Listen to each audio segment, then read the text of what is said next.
आज की हमारी कहानी एक ऑटो ड्राइवर की है जिसका नाम सुरेश हुआ करता था।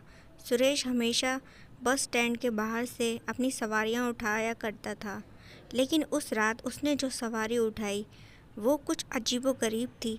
उसकी बातें, उसका चेहरा ऐसा था जैसे मानो एकदम सफ़ेद पड़ा हुआ, खौफनाक, भयानक।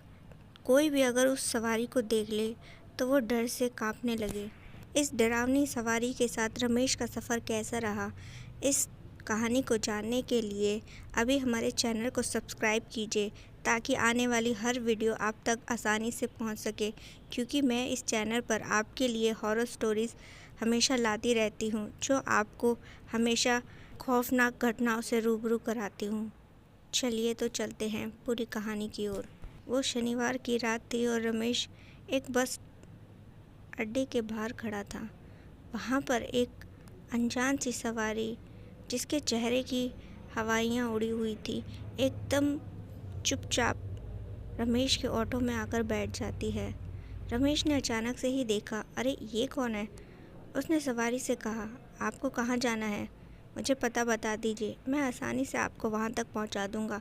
सवारी ने कहा, मुझे कब्रिस्तान जाना है, वहाँ मेरा कुछ ख़ास काम है, मुझे वहाँ लेकर चलो। रमेश मन ही मन सोचने लगा था कि आखिर बस अड्डे से निकली ये सवारी सीधे कब्रिस्तान क्यों जाना चाहती है? घर जाने की जगह आखिर इन्हें कब्रिस्तान में ऐसा क्या काम है, देर रात वो भी? रमेश ने उस सवारी से कहा, मैडम, आपको वहाँ किस लिए जाना है? वो भी इतनी रात गए, आपको तो अपने घर चलना चाहिए। इस पर उस औरत ने कहा, तुम्हें अपने काम से मतलब होना चाहिए। इसके बाद मैं अपने घर ही जाऊंगी, लेकिन उससे पहले मुझे कब्रिस्तान ही जाना है। अगर मैं कब्रिस्तान नहीं गई तो मैं बर्बाद हो जाऊंगी, वो मुझे जान से मार देगा। रमेश बड़ा हैरान था और परेशान था कि ये औरत कैसी अजीबोगरीब बातें कर रही थी, लेकिन फिर उस औरत के कहने पर उसने अपना ऑटो को स्टार्ट किया और कब्रिस्तान की ओर लेकर निकल पड़ा सबसे पहले। और ये लोग जो थे, जब कब्रिस्तान की ओर जा रहे थे, रमेश ने अपने शीशे में देखा कि उस औरत का चेहरा एकदम सफ़ेद पड़ा हुआ था, उसके होंठ कांप रहे थे। न जाने ऐसी क्या बात थी जिसकी वजह से वो एकदम से ऐसे घबराई हुई सी थी। उसके चेहरा एकदम पीला और सफ़ेद पड़ा हुआ था, जैसे उसके अंदर खून ही ना हो।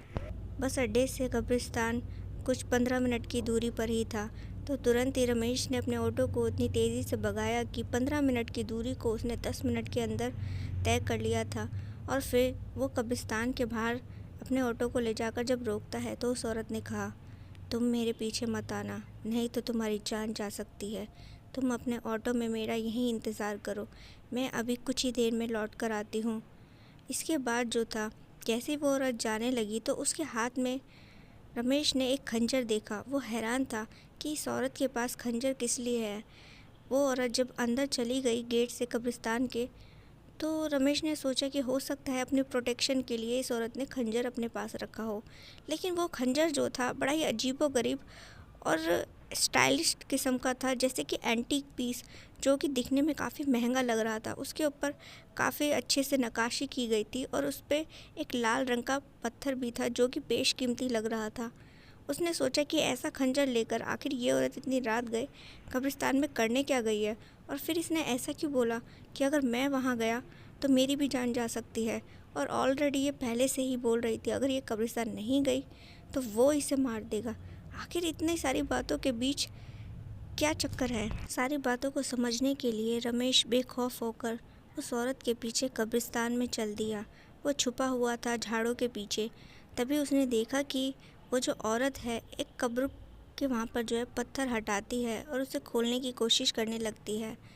उस औरत के लिए थोड़ा नामुमकिन था, लेकिन वो हार नहीं मानती और किसी तरीके से एक कब्र को खोल ही लेती है। उस कब्र को खोलने के बाद जो था, वो चाकू वो उसमें रखने लगती है। तभी अचानक से ही उस कब्र में से जो लाश थी वो ज़िंदा होकर उठ खड़ी होती है और उस औरत का गला पकड़ लेती है।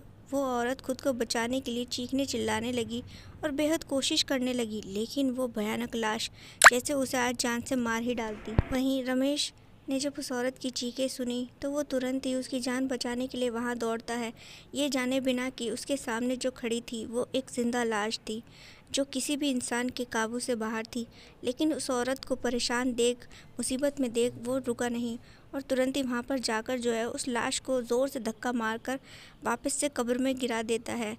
तो यहाँ पर जो औरत थी उसने रमेश से कहा, तुम्हारी हिम्मत कैसे हुई यहाँ आने की, अब तुम भी यहाँ पर मरोगे। तो रमेश ने कहा, देखो मैडम, एक तो मैं आपकी जान बचाने के लिए आया हूँ, ऊपर से आप मुझे ही कह रही हैं। आप ये बताइए कि इस लाश से बचने के लिए करना क्या है। तो उस औरत ने कहा, ज़्यादा कुछ नहीं, लेकिन इस पत्थर को बंद करना होगा, जो कि लगभग नामुमकिन ही है। तो रमेश जो था अपने पूरे ज़ोर के साथ उस पत्थर को बंद करने लगा, लेकिन वो जो जिंदा लाश थी वो बार बार बाहर निकल रही थी। इसी बीच जो है दोनों मिलकर किसी तरीके से उस पत्थर को बंद करने की कोशिश करने लगते हैं, लेकिन उस पत्थर में कुछ ऐसे जाम लग गया था कि वो बंद ही नहीं हो रहा था, क्योंकि अंदर से जो वो लाश थी वो किसी तरीके से पूरी ज़ोर लगाते हुए बाहर निकलने की कोशिश कर रही थी। लेकिन ये दोनों हार नहीं मान रहे थे, ये किसी तरीके से उस पत्थर को लगा ही देते हैं और तभी जो है उस लाश का एक हाथ जो है कट कर बाहर की ओर गिर जाता है। और लेकिन वैसे वो पत्थर जो है वापस लग जाता है, लाश अंदर रह जाती है, लेकिन उसका जो हाथ था वो बाहर कट कर गिर जाता है।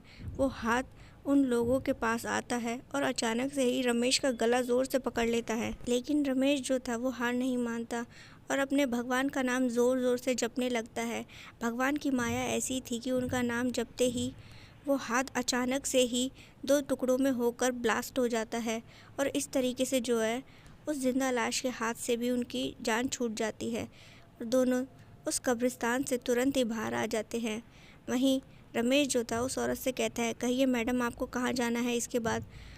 तो इसके बाद वो जो पता बताती है, रमेश उसको वहाँ छोड़ देता है। रमेश आज भी नहीं जान पाया कि वो औरत वहाँ किस लिए गई थी।